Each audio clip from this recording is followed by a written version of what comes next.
Why is it that some salespeople consistently exceed quota while others, who look just as strong on paper, don't? Why do so many hiring decisions feel right in the moment but fail to produce results? The reason is simple. Most companies are evaluating how candidates present themselves, not what actually drives their behavior over time. And that leads to expensive hiring mistakes.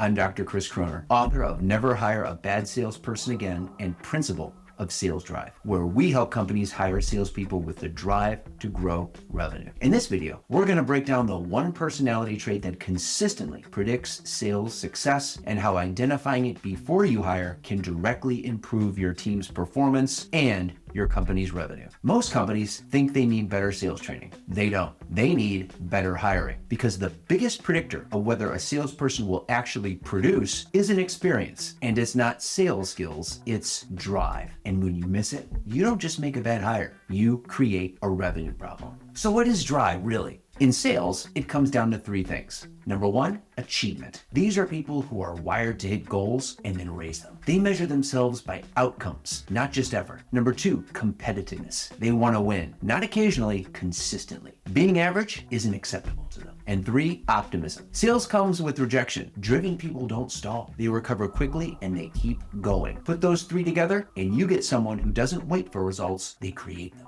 Here's where companies go wrong. They hire for teachable sales skills. They focus on resumes, experience, and how someone performs in an interview. But interviews and even AI tools primarily measure how someone presents themselves, not what drives their behavior over time. And that's a critical mistake, because skills can be trained. Drive can't. And as one of our sales training clients told me, if they don't have the will, I can't give them the skill. You can teach a process, you can teach a product, you can't teach someone to push through resistance when it actually matters. And this shows up directly in your numbers. When drive is low, your pipeline slows down, opportunities stall, performance becomes inconsistent, revenue suffers. But when drive is high, people ramp up faster, they adapt faster, they produce consistently, and that is what fuels growth. So how do you actually identify drive before you hire? Two ways. First, structured assessments. These measure traits like achievement, competitiveness, and optimism objectively, so you're not relying on gut feel. Second, structured behavioral interviews. Not hypotheticals, real patterns of behavior. When someone faced rejection, what did they do? When they had a goal, did they push past it? When things got difficult, did they persist or back off? That's where drive shows up. If you're serious about growing revenue, this isn't a small adjustment, it's a leverage point, because every sales hire either accelerates your business or quietly drags it down.